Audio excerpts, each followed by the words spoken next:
Okay, ini ada sebiji QJ Moto Fortress upgrade Airsober Showa. Siapa yang tahulah Airsober ni datang daripada model apa.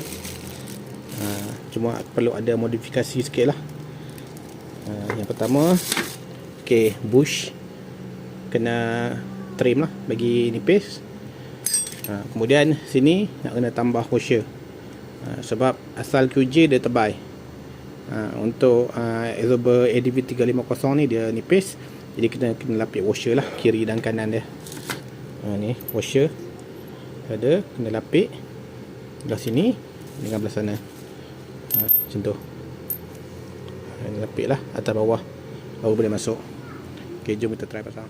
Ok, belah sini dah siap pasang lah. Nampak Showa. Ok, yang perlu korang tukar adalah skru. Skru untuk Airsober ni kena tukar lah, sebab thread untuk bahagian Airsober ni dia tak sama. Dia size skru M10 sama, tapi pitch untuk thread ni tak sama. Jadi macam ni aku beli skru lain lah. Ni contoh skru dia. Ok, ni skru asal Airsober QJ Moto, yang pakai Torx ni lah, ataupun Star ni. Ok, ni yang skru aku beli. Dia punya size thread ni, yang ni 1.25 saya tak silap. Yang ni 1.50, yang ni kasar. Ok, jadi nak bagi ngam dengan Airsober ADV 350 ni, kena tukar skru lah. Ni thread dia, thread 1.25. Ok, tu je, kena adjust. Lepas tu bush pun kena gosok. Ni bush aku gosok. Kena gosok supaya baru lepas lah masuk ke ni. Jadi kalau nak tukar balik Airsober standard, kena lapik washer lepas ni. Apa, owner sanggup, kita on je. Ok, jom kita pasang sampai siap, kita tengok macam mana. Ya, pasang kiri kanan. Ok, ni CP lah, tabung CP dengan magnet. Yang ni kita tak ikat lagi ni. Kalau kita ikat nanti dia akan naik balik lah. Kita dah buka cover kan. Ok, skru ni aku tukar pun dia agak panjang.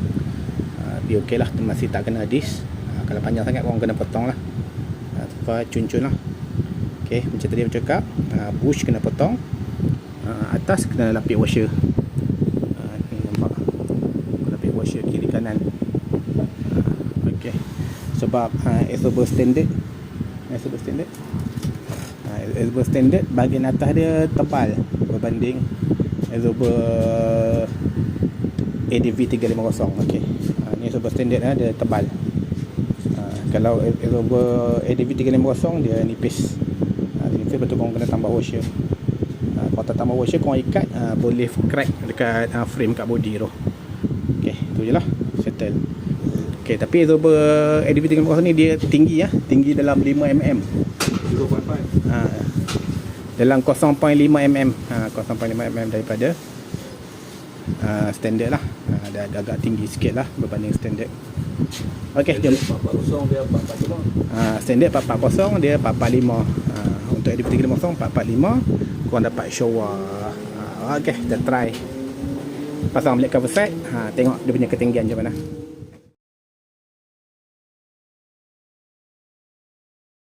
Ok, siap pemasangan lah.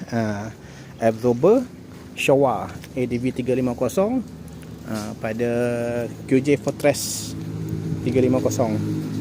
Ok, inilah, adalah gap sikit, rapat lah. Ok, beza standard 440 mm, yang ni 445 mm. Naik tinggi sikit je lah, tak jauh beza ketara pun. Tapi dari segi comfort, maybe yang ni lah kot.